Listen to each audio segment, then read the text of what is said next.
नमस्कार, आप देख रहे हैं अब का न्यूज़। थाने का घेराव कर गुलाबी गैंग की महिलाओं ने लाठी डंडा लेकर काटा हंगामा।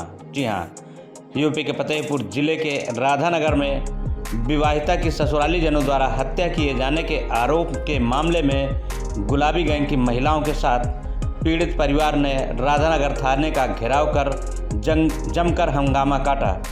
हंगामा काटते हुए परिजनों ने आरोप लगाया कि स्विफ्ट डिजायर कार न मिलने पर विवाहिता की हत्या कर दिया गया है। विवाहिता को 2 सप्ताह पहले गायब कर दिया गया, जिसका शव मर्चरी में मिलने का आरोप लगाया गया।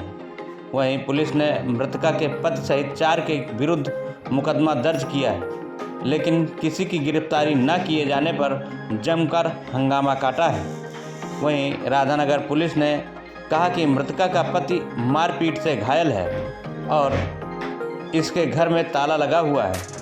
लगातार फोर्स घर जा रही है, लेकिन कोई नहीं मिल पा रहा है, जबकि आरोपियों के घर घायल का मेडिकल भेजा गया है। मारपीट के उपरांत घायल की हालत गंभीर है, उसकी आंख की रोशनी चली गई है। मुकदमा 4 के खिलाफ दर्ज है। सभी आरोपी गिरफ्तार कर जेल भेजे जाएंगे।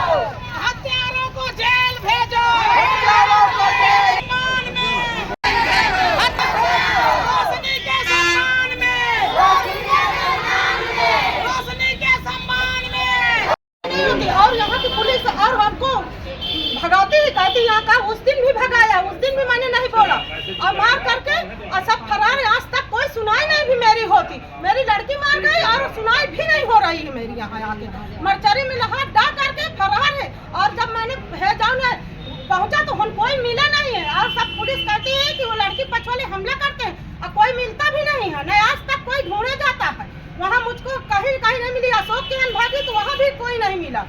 सुबह ने मिट्टी मिली मुझको मर्चरी में। क्या नाम है आपका? रेखा देवी। 13 तारीख को एक घटना हो गई थी। 80 ग्राम की लड़की थी, उसकी शादी हुई थी जयराम नगर में। तो 12 तारीख की शाम को उसको गला दबाकर ससुराली जनों ने हत्या कर दिया और इस घटना की सूचना मायके पक्ष को दिया भी नहीं था। इन्हीं की मुखिया थी, राम कुमार नाम है इनका, रोशनी नाम था मृतका का, और पति का नाम लवकेश कुमार। ये पूरी रात परेशान रहे। कभी इनको बताया, गुमराह किया गया कि अशोक नर्सिंग होम में है, कभी बताया गया कहीं है, कभी कहीं है। सुबह जाकर जैसे तैसे पता लगाते लगाते शव मर्चरी हाउस में मिला और वहाँ पर जब मर्चरी हाउस में पहुँचे तो वहाँ ये हुआ कि पहले कफन दफन कर देते हैं, उसके बाद सब देखते हैं।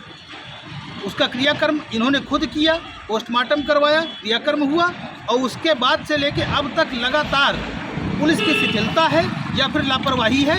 आज तक ना तो कोई गिरफ्तार हुआ है और ना ही इनकी तरफ से कोई ठोस और पक्का आश्वासन दिया जा रहा है कि हम क्या करेंगे क्या नहीं करेंगे।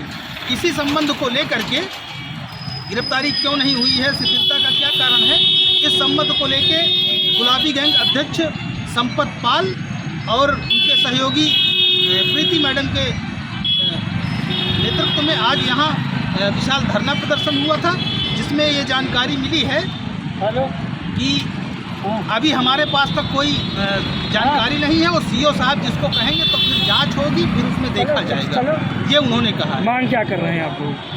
हम लोग मांग ये कर रहे हैं कि जैसे ही भाई अब सारा कुछ हो गया तो बिटिया को और बिटिया के परिजनों को न्याय मिलना चाहिए और जल्द से जल्द जितने भी लोग थे उन सबकी गिरफ्तारी होनी चाहिए, उनको जेल भेजना चाहिए। क्या नाम है आपका? मेरा नाम पवन अग्निहोत्री।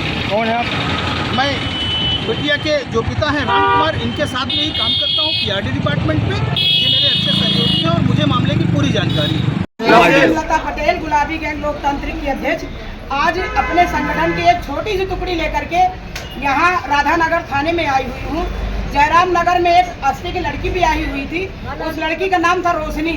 रोशनी के पति का नाम था लवकेश। अब उसका सब लोगों ने, सास ससुर लड़का और देवर, 4 लोगों ने मिलकर के उसका मर्डर कर दिया, आत्महत्या कर दिया और उसको ले जा करके मरचुरी में रख दिया। मरचुरी में रखने के बाद ये सब लोग फरार हो गए।